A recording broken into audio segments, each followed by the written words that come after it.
Bonjour à vous. Je vous souhaite la bienvenue sur cette webconférence. Je vous remercie pour votre présence. On va commencer tout doucement, parce que normalement, il y a d'autres personnes qui doivent nous rejoindre. Vous êtes d'ailleurs, je pense, une majorité de professionnels à vous être inscrits.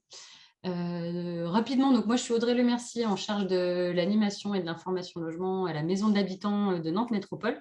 Donc, le guichet unique d'information sur le logement piloté par l'ADIL de la Loire-Atlantique. On est donc ensemble ce matin pour une petite heure et on va parler des situations de mal logement. Donc, pour aborder le sujet, nous avons deux professionnels, deux intervenantes qui sont avec nous ce matin. Donc, tout d'abord, Béatrice Naré, qui est conseillère habitat et vraiment référente mal logement à l'association la CLCV 44. Bonjour à toi, Béatrice. Merci, bonjour. Bonne journée. Bonjour. Et donc, nous avons avec nous aussi Juliane, qui est conseillère juridique à l'ADIL de Loire-Atlantique et aussi en charge du guichet unique de lutte contre l'habitat indigne. On pourra vous en dire quelques mots. Bonjour à toi, Juliane.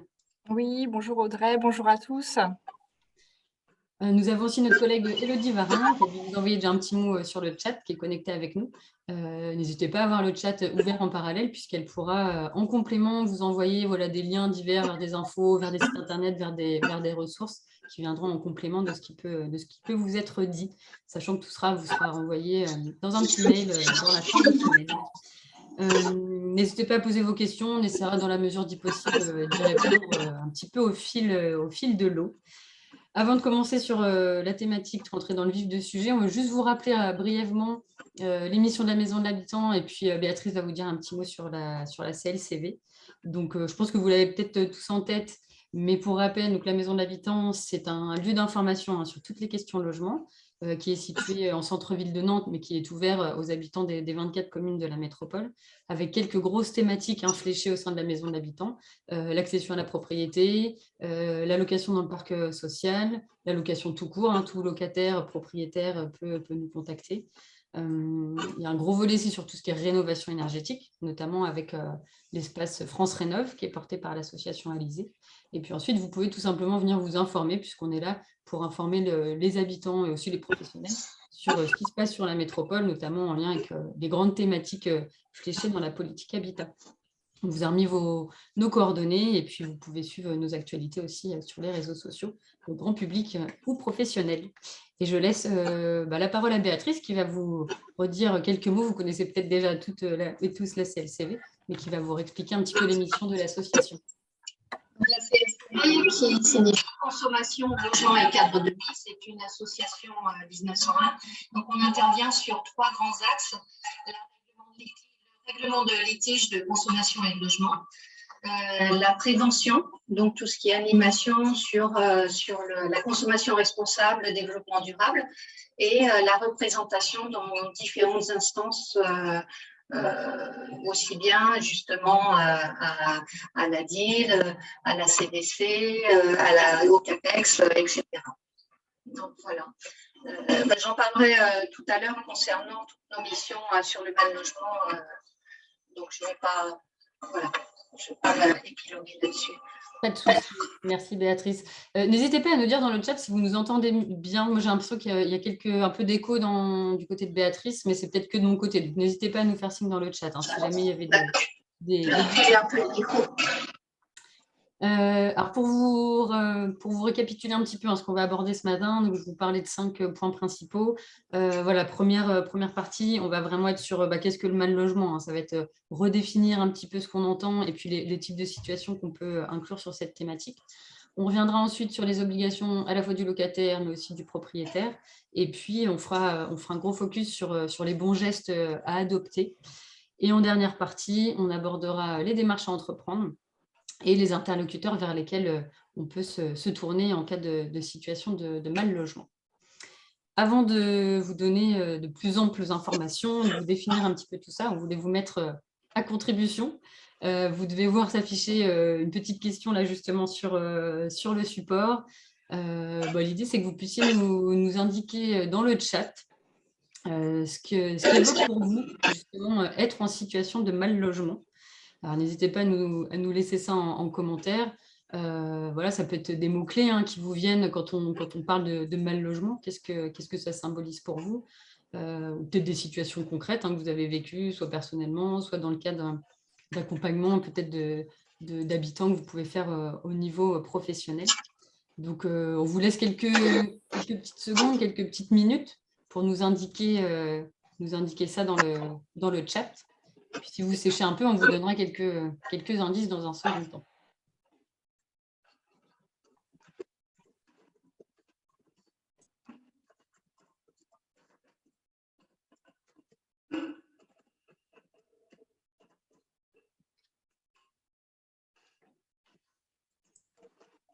Je vais vous passer la slide suivante et puis Béatrice la commentera de toute façon dans un deuxième temps pour essayer de vous guider un petit peu et de vous orienter sur les réponses qu'éventuellement vous pouvez donner. On laisse quelques petites secondes si vous voulez réagir justement à qu'est-ce qu'évoque pour vous le mal logement et notamment qu'est-ce qu'évoque pour vous ces quelques photos.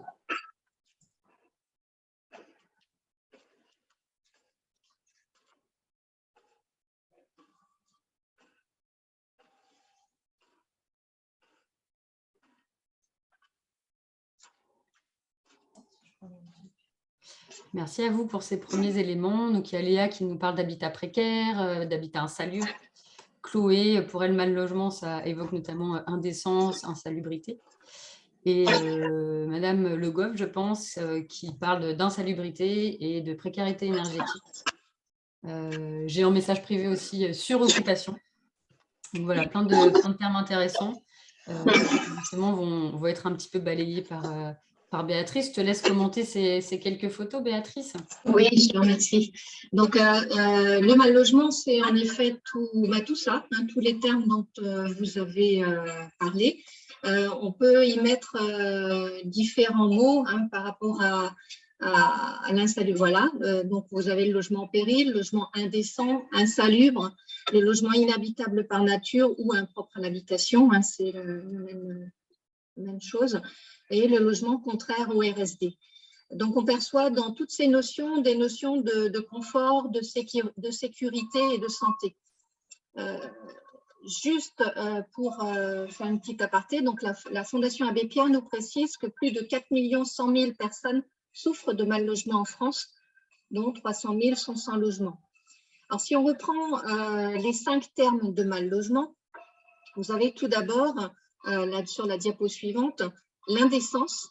Donc, l'indécence qui est liée à un manque de confort, d'espace, d'équipement essentiel. Donc, je vous renvoie pour cela vers le décret décence de janvier 2002, qui a été modifié à plusieurs reprises, dont en 2021 concernant la décence énergétique, qui s'appliquera au nouveau contrat de location conclu à compter du 1er janvier 2023. Donc, à ce moment-là, la consommation d'énergie finale du logement devra être inférieure à 450 kWh par mètre carré. Alors, exemple de logement indécent, vous avez un logement qui n'a pas suffisamment de système de ventilation, donc ça peut être dû à une défaillance, mais aussi un comportement inadéquat de l'occupant, comme de scotcher une bouche d'aération, on l'a vu sur la diapositive. Mais l'indécence, c'est aussi une insuffisance d'éclairage naturel, un trop faible système d'aération, un manque d'équipement, la présence de chauffage, mais peu performant, une pression d'eau insuffisante. Donc, tous ces éléments vont impacter sur le confort de la personne.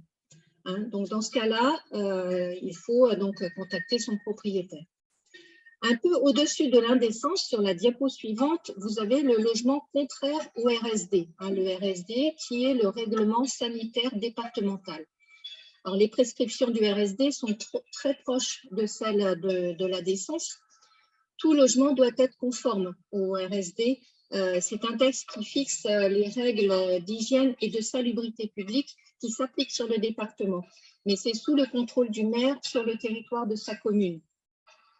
Alors, le logement contraire au RSD, c'est une ventilation insuffisante, une aération insuffisante, l'absence d'une pièce de 9 mètres carrés, le logement qui n'a pas de local sanitaire, le logement qui est suroccupé ou trop petit, comme on l'a vu sur la diapositive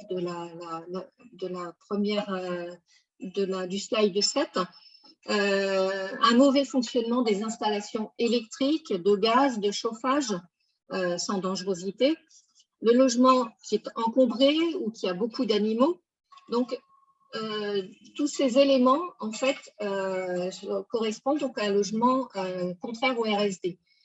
Concernant, par contre, la surface, en Loire-Atlantique, le règlement sanitaire départemental est plus restrictif que dans d'autres départements.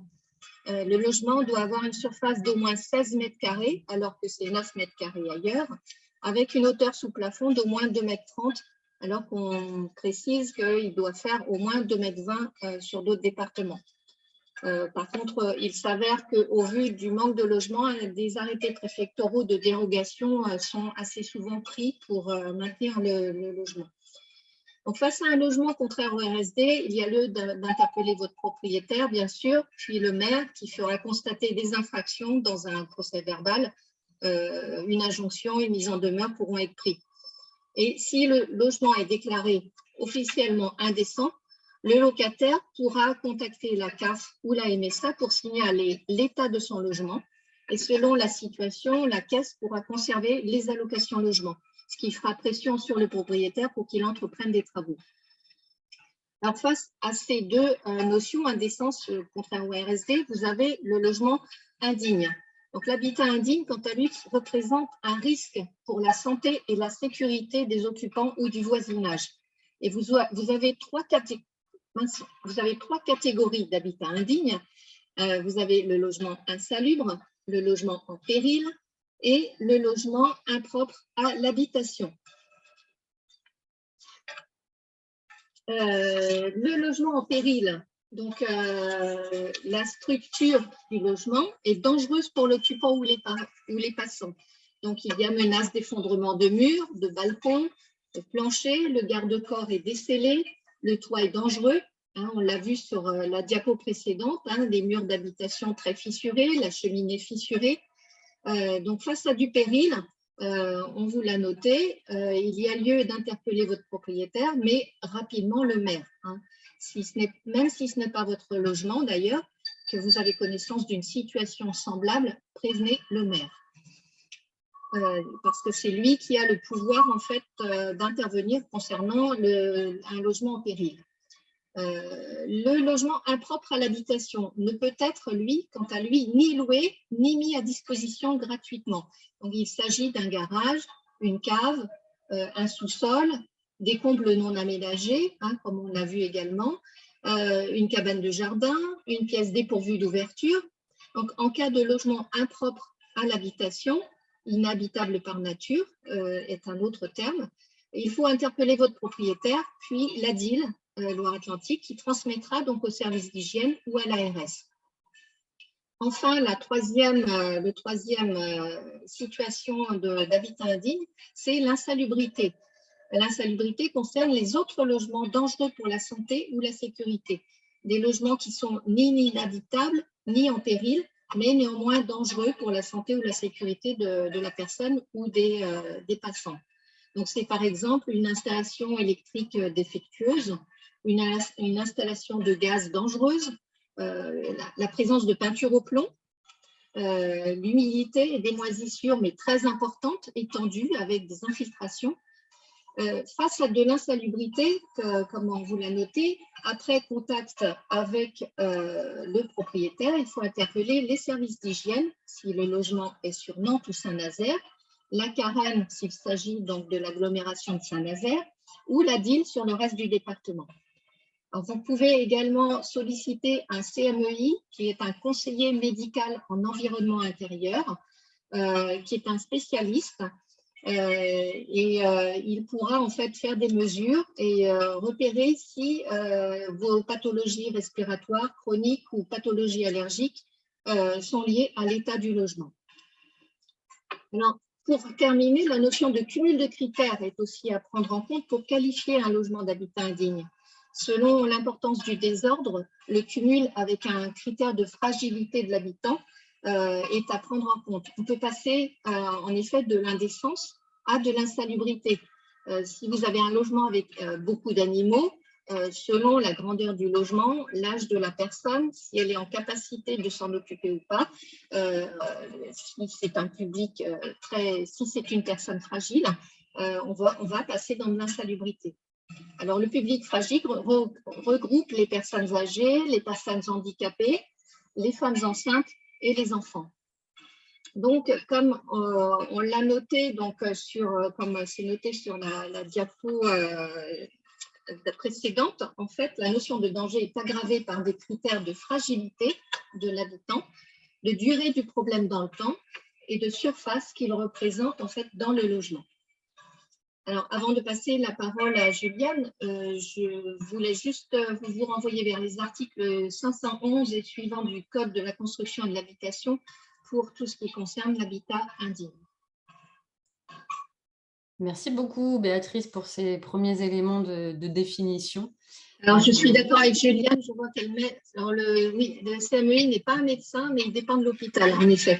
Hein, mais par contre, c'est une bonne observation. Tout à fait. Merci pour cette précision.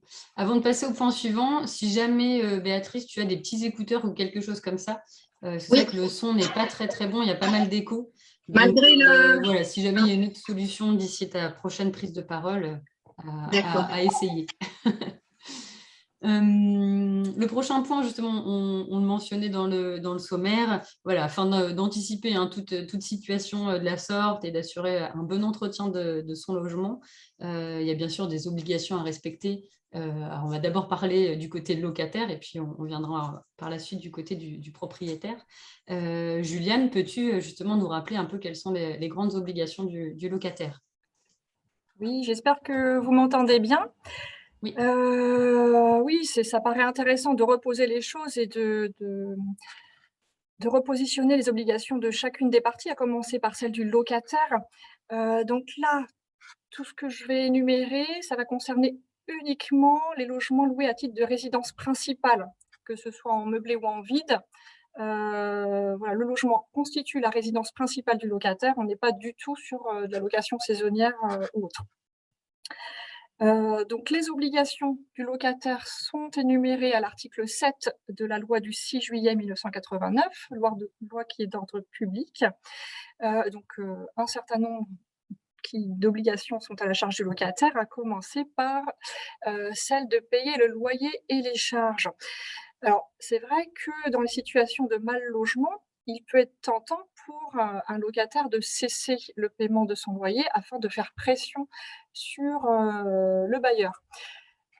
Toutefois, c'est pas une très bonne idée parce que ça expose le locataire à une procédure de résiliation du contrat de bail et une procédure d'expulsion.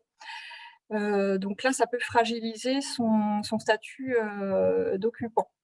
Donc, mieux vaut utiliser d'autres moyens d'action que celle de cesser le paiement de son loyer. Ça, c'était la première chose. Ensuite, bien évidemment, il faut qu'il use paisiblement des locaux qui sont loués. Donc là, on va parler, ça peut concerner, je pense surtout aux troubles anormaux de voisinage. C'est vrai que c'est une notion qui est très large. Voilà, donc à éviter aussi. Ensuite, il doit permettre l'accès des lieux pour la préparation et l'exécution des travaux. Oui, c'est plus pratique. Il doit répondre des dégradations et des pertes. Donc ça s'apprécie uniquement à la sortie du logement et à la restitution des clés. Il doit prendre en charge l'entretien courant du logement, des équipements mentionnés au contrat et les menues réparations, ainsi que l'ensemble des réparations locatives, sauf si elles sont occasionnées par vétusté, malfaçon, vice de construction, cas fortuit ou force majeure. Donc, la liste des réparations locatives figure dans le décret du 26 août 1987. Donc, comme on le voit, c'est sauf si ces réparations sont occasionnées par vétusté, malfaçon, vice de construction, etc. Donc, Qu'est-ce que c'est que la vétusté? La vétusté, c'est l'état d'usure ou de détérioration résultant du temps ou de l'usage normal des matériaux et éléments d'équipement. Ensuite, il ne doit pas transformer les locaux sans l'accord écrit du propriétaire. Donc, on évite de casser des cloisons, on évite d'arracher des arbres, ce genre de choses. Et enfin, il doit s'assurer contre les risques locatifs, hein, en souscrivant à une assurance habitation. Merci Juliane pour ce petit rappel indispensable. Et donc en complément, hein, des obligations, il y a aussi des bons gestes à adopter pour bien vivre dans son logement et entretenir dans son logement. Et on n'y pense peut-être pas assez, mais il est notamment important d'avoir en tête que le logement a besoin d'être aéré. Béatrice, je te redonne la parole. On va voir si niveau son, ça a un petit peu solutionné. Et Ouais, je te laisse commenter tout ça. merci bien. J'ai mis un petit système là. J'espère que le son est un peu meilleur. Oui, ça semble bien meilleur. Bon, super. Donc, en préambule, en fait, ce qui me paraît important, c'est de préciser que l'aération est très importante dans le logement chaque jour pour renouveler l'air, encore plus en cas de suroccupation, de présence d'animaux ou en cas d'humidité. Ces deux schémas, en fait, pour préciser en fait la circulation de l'air qui va rentrer en fait par les réglettes au-dessus des fenêtres, passer sous les portes, circuler dans le logement et ressortir en fait par les grilles d'aération ou les systèmes de VMC. D'où l'importance en fait de laisser respirer le logement et de ne rien bloquer.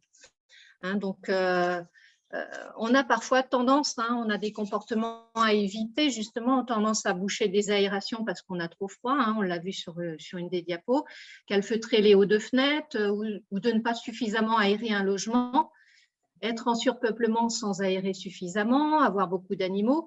Alors, quelles sont les conséquences? Les conséquences, ça va être la création d'humidité par condensation. Condensation du fait de la respiration, du nombre de douches, de la cuisine.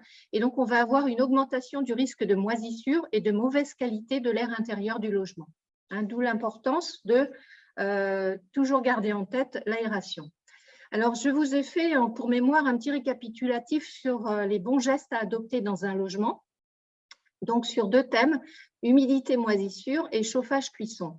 Alors, concernant l'humidité et les moisissures, en premier lieu, rechercher l'origine des moisissures est importante. Les moisissures peuvent venir d'une fuite, d'un dégât des eaux, d'une VMC en panne, etc. Donc, première chose.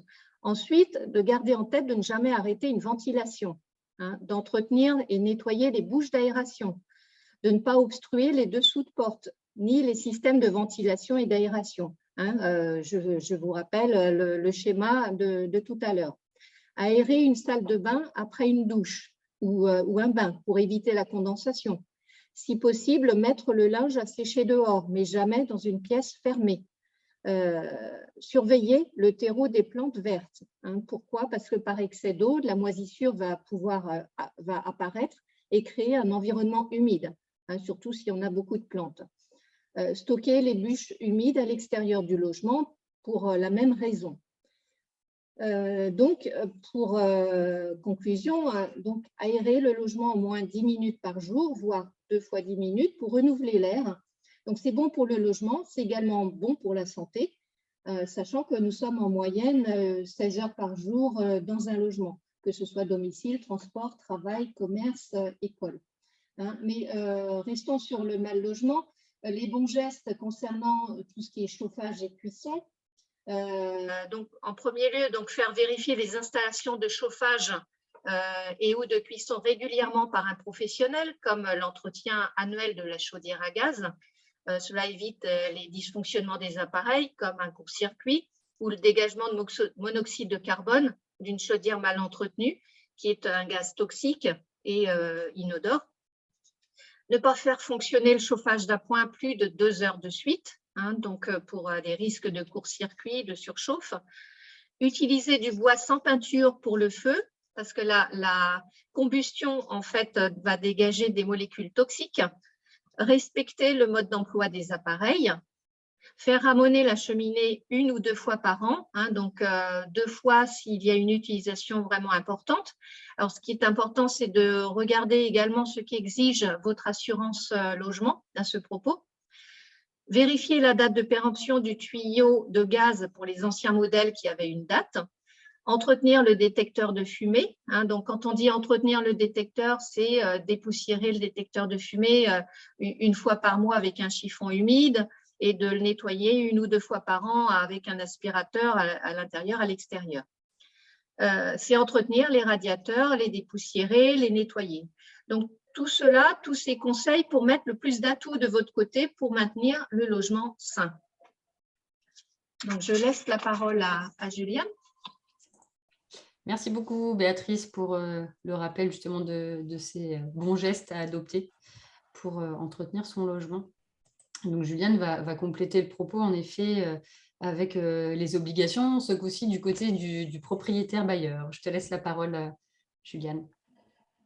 Et voilà, donc du coup, on est toujours sur les logements qui constituent la résidence principale du locataire. Et donc, pour le coup, c'est l'article 6 de la loi du 6 juillet 89 qui énumère les obligations du bailleur. Donc, premièrement, je cite, « Le bailleur est tenu de remettre au locataire un logement décent, ne laissant pas apparaître de risques manifestes pouvant porter atteinte à la sécurité physique ou à la santé, exempt de toute infestation d'espèces nuisibles et parasites, répondant à un critère de performance énergétique minimale et doté des éléments le rendant conforme à l'usage d'habitation. » Je m'arrête un petit peu sur ce point, puisque la définition du logement décent a été apportée par le décret du 30 janvier 2002. Donc un certain nombre de caractéristiques doivent être respectées. Voilà, un gros œuvre en bon état, pas d'infiltration d'eau, pas d'infiltration d'air, la présence de garde-corps en cas de besoin, une aération suffisante. Et le logement doit également comporter des éléments d'équipement, chauffage, eau, cuisine, installation sanitaire, éclairage, etc. Par ailleurs, il y a la loi climat et résilience du 22 août 2021 qui établit pour les prochaines années un calendrier afin d'interdire la location des passoires thermiques. Donc ça va commencer à s'appliquer pour les nouveaux contrats de location à partir de l'année prochaine, à partir de 2023. Donc voilà, à partir de 2023, un bailleur ne pourra plus conclure un contrat de location sur certains logements classés E sur le diagnostic de performance énergétique. Ça sera étendu à tous les logements étiquette G en 2025. En 2028, ça va concerner les logements étiquette F et en 2034, ça va concerner les logements étiquette E. À savoir que les bailleurs, lors de la signature du contrat de location, ont l'obligation de transmettre le diagnostic technique qui comprend notamment le DPE, ce qui permet au locataire de connaître l'étiquette énergétique du logement et de donc prendre le logement en toute connaissance de cause sur sa performance énergétique. Donc ça, c'était la première chose. Par ailleurs, le bailleur doit délivrer au locataire un logement en bon état d'usage et de réparation, ainsi que des équipements mentionnés au contrat de location en bon état de fonctionnement. Donc ça, je crois que c'est la prochaine slide sur notre diapo.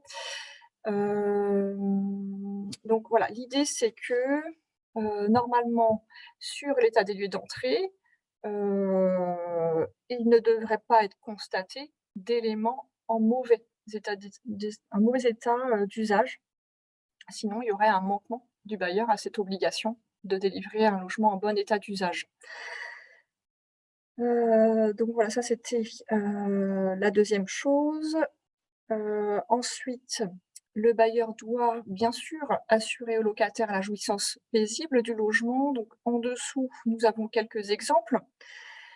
Voilà, les visites impromptues de bailleurs chez le locataire, donc, sachant que le logement constitue le domicile du locataire et donc le fait pour un bailleur d'y entrer nécessite l'autorisation de son locataire. Voilà. On a d'autres exemples, oui, les bailleurs qui seraient tentés de couper l'alimentation en eau, ce genre de choses. Oui, on peut avoir des défauts de boîte aux lettres, défauts d'isolation phonique, des pannes d'ascenseur répétées. Donc tout ça, ça touche à l'obligation d'assurer au locataire la jouissance paisible du logement. Par ailleurs, le bailleur doit également entretenir les locaux en état de servir à l'usage prévu par le contrat et d'y faire toutes les réparations autres que locatives. Donc là, on va être sur la prochaine slide.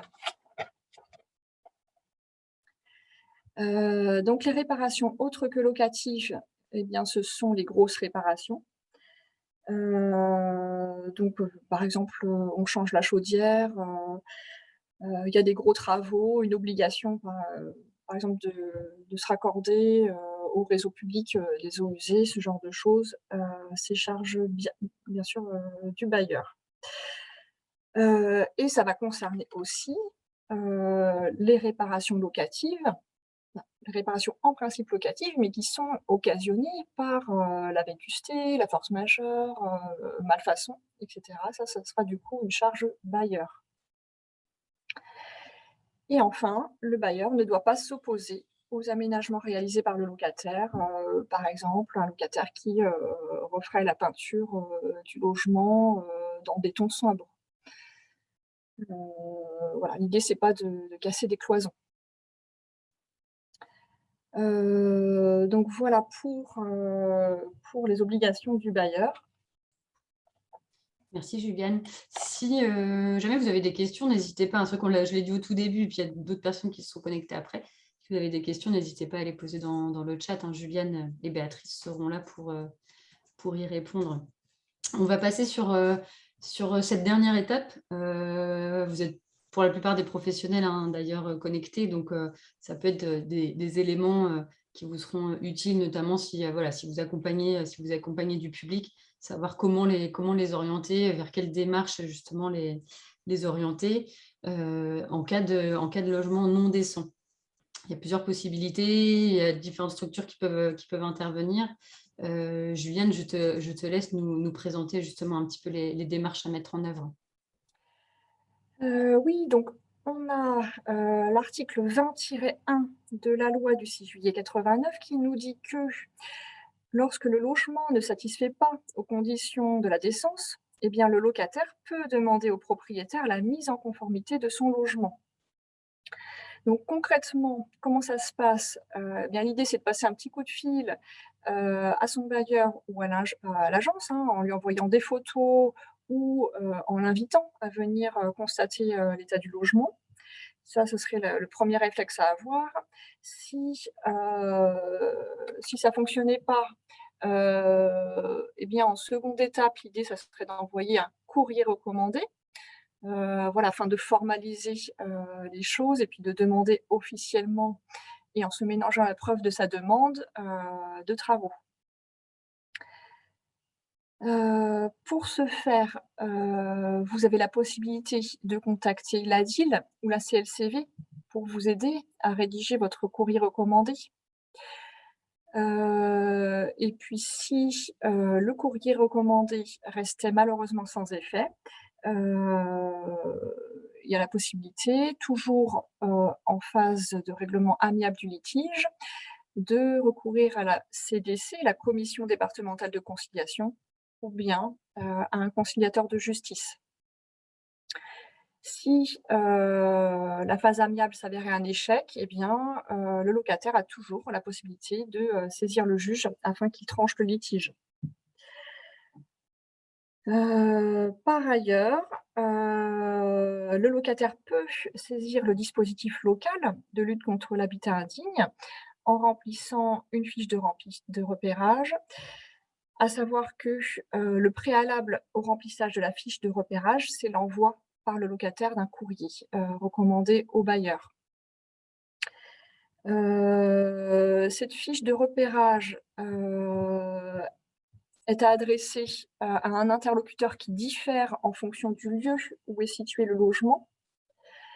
Pour les logements qui sont situés sur la commune de Nantes, eh bien, les fiches de repérage seront adressées au service d'hygiène de Nantes. Pour les biens situés sur la commune de Saint-Nazaire, ça sera adressé au service d'hygiène de la ville de Saint-Nazaire. Un peu plus largement sur le territoire de la Carène, la communauté d'agglomération de Saint-Nazaire, les fiches de repérage sont adressées au service habitat de la Carène. Sinon, pour tout le reste du département, les fiches de repérage sont à adresser à l'ADIL, plus particulièrement sur une adresse mail spécifique, une adresse mail dédiée. On pourra vous la mettre dans le chat. Cette adresse, c'est signalement.habitatindigne@adil44.fr. Et je terminerai sur un dernier point. C'est vrai que là, on s'est concentré sur les rapports locatifs, mais il ne faut pas oublier que les désordres présents dans un logement peuvent également toucher les propriétaires occupants. Donc, on peut les renseigner car il existe des aides financières permettant de subventionner les travaux, d'ailleurs que pour les propriétaires occupants comme pour les propriétaires bailleurs. Donc, ne pas hésiter à nous contacter pour en savoir plus. Merci Juliane. D'ailleurs, Juliane vous indiquait l'étape de passer par l'écrit, par le courrier recommandé. Comme elle vous le disait, vous pouvez contacter l'ADIL ou la CLCV pour être accompagné. Et vous trouverez en fait aussi d'ores et déjà des modèles de courrier. Je pense qu'Élodie vous a renvoyé le lien sur le chat, qui sont accessibles directement depuis notre site internet. Et bien sûr, dont vous pouvez vous saisir si une situation l'oblige. Et c'est vraiment disponible et ouvert à tous. On voulait vous donner quelques infos complémentaires sur l'accompagnement par la CLCV. Alors, c'est vrai qu'au niveau de la DIL, toute l'équipe des conseillers juristes va pouvoir conseiller, orienter le ménage, mais après, on n'intervient pas plus loin. C'est-à-dire qu'on n'accompagne pas après le ménage dans ces démarches. Par contre, l'accompagnement est possible avec l'association de la CLCV. Et donc, du coup, Béatrice va nous en dire quelques mots. Merci. Concernant le mal logement, en effet, la CLCV intervient dans le cadre de l'accompagnement des locataires et des propriétaires occupants en situation d'habitat indigne et indécent. Et l'association est soutenue par la Fondation Abbé Pierre et le plan régional santé environnement, le PRSE 3. Notre association, en fait, tient différents rôles. On tient donc tout d'abord un rôle de sensibilisation, de prévention, de conseil, voire de repérage. Et pour cela, on a formé les bénévoles et salariés des associations locales du département sur le mal logement pour qu'ils puissent conseiller au mieux lors des permanences. Ils ont été également sensibilisés à l'exposition itinérante sur le mal logement que nous avons créée en partenariat avec la Fondation Abbé Pierre et le PRSE 3. Vous voyez le premier panneau, donc il y a 10 panneaux comme ça. C'est un outil de sensibilisation et de conseil sur l'état du logement et les habitudes d'occupation. Le but étant d'aller vers les personnes. Ainsi, la CLCV est présente dans certaines épiceries sociales et au secours populaire. Nous repérons également des situations grâce aux partenaires du pôle habitat indigne avec le département, la DIL, l'ARS, les services d'hygiène, la CAF.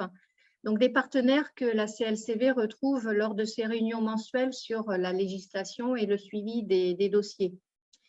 Nous avons également des repérages ponctuels par d'autres partenaires comme le CLIC. Alors, à côté de ce rôle de sensibilisation sur le mal logement, la CLCV donne quelques conseils téléphoniques lors de permanences téléphoniques qui ont lieu le matin.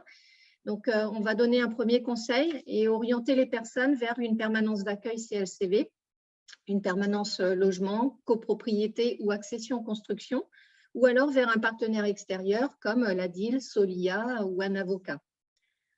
Enfin, concernant les permanences physiques, elles sont sur rendez-vous et s'adressent aux adhérents de la CLCV.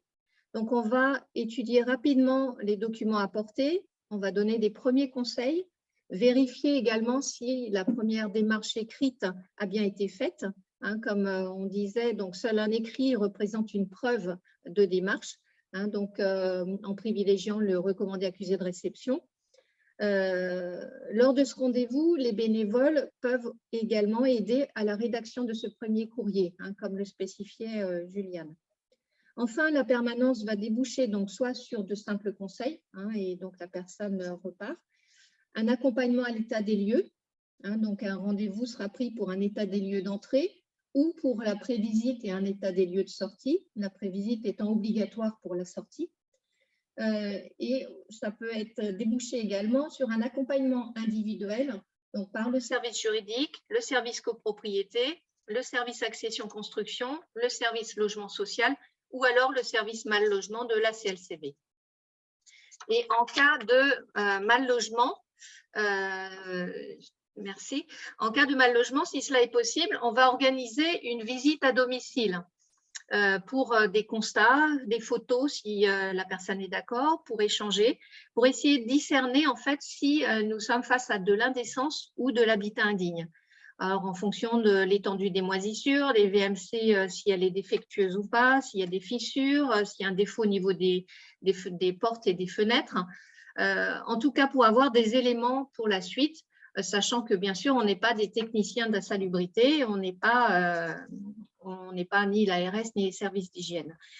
Alors, si nous avons un simple soupçon d'habitat indigne, on va remplir la fiche de repérage que nous enverrons par la suite avec photo et topo de la situation, donc soit à la DIL, soit au service d'hygiène concerné.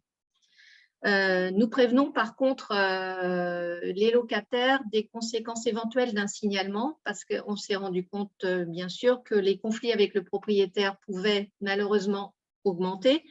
Il peut y avoir également obligation de changer de logement temporairement ou définitivement et donc la personne doit vraiment être avertie de ces risques. Alors, en parallèle, bien sûr, en présence de périls ou d'indécence liés à la non-application du RSD, le contact est pris avec la mairie et le propriétaire. Donc, le dossier va être traité par le service mal logement ou le service juridique si le litige ne concerne pas le mal logement. Mais à ce niveau, des passerelles restent encore entre les associations locales de la CLCV, l'union départementale de la CLCV et les secteurs logement social et copropriété. Sur la diapo suivante, par la suite, s'il y a intervention à domicile du service d'hygiène ou de l'ARS, le service CRS peut mettre en demeure le propriétaire et les ménages sont souvent inquiets des réactions du propriétaire qui, en fait, va tenter de les intimider. Donc, on est là un peu en soutien, en conseil. Il y a parfois un arrêté préfectoral qu'il faut souvent expliquer aux personnes. Donc, on va rester sur l'accompagnement, le conseil, les explications. Et il s'avère que le suivi des situations d'habitat indigne peuvent être très, très longs, parfois 6 ans, hein, on a eu le cas. Notre but est de ne pas clore le suivi tant qu'il y a de l'habitat indigne. Alors, nous avons un groupe de pilotage interne à la CLCV, qui est le groupe Habitat Indigne, un groupe de salariés et de bénévoles. Et nous nous retrouvons régulièrement pour l'avancement des projets et l'étude du suivi des dossiers. Alors, nous sommes parfois amenés à orienter la personne vers la CDC, la commission de conciliation, et parfois à l'aider à préparer le rendez-vous. Donc, la commission de conciliation dont vous a parlé Julien tout à l'heure, qui est une instance amiable. Nous pouvons également faire le relais avec un avocat en lui présentant la personne et sa situation. Voilà. Merci Béatrice. Avant de passer au sujet suivant, dans le chat, on nous demande les montants d'adhésion à la CLCV. Alors, l'adhésion à l'année est de 33 €. Par contre, il y a une adhésion pour les minima sociaux, donc à 22 € si la personne n'a pas beaucoup de ressources. Et puis après, on peut être à l'écoute également. Merci pour cette précision. N'hésitez pas, hein, si vous avez d'autres questions, on aura le temps d'y répondre. On voulait terminer quand même par vous relayer quelques informations complémentaires sur des dispositifs ou acteurs existants sur la métropole. Vous avez très probablement entendu parler du SLIM, le service local d'intervention pour la maîtrise de l'énergie. Depuis la fin d'année 2021, il y a en fait un guichet unique du SLIM qui s'est mis en place pour vraiment repérer les ménages qui seraient en situation de précarité énergétique. Le terme précarité énergétique est revenu d'ailleurs dans vos propositions là, de début de webconférence.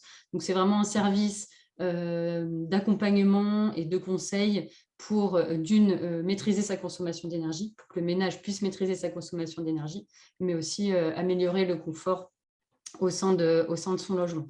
Donc, ça passe par plusieurs choses, et notamment par ce qu'on appelle des visites énergie, avec un diagnostic qui est fait du logement, des équipements et des pratiques que peut avoir le ménage au sein de son logement.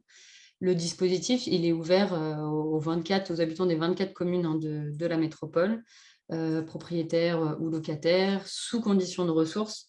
Alors, ce sont les barèmes modestes et très modestes de l'ANA qu'on pourra vous renvoyer pour information. Et il permet vraiment de faire le point justement sur ces dépenses d'énergie et d'eau, sur les droits, sur les aides possibles,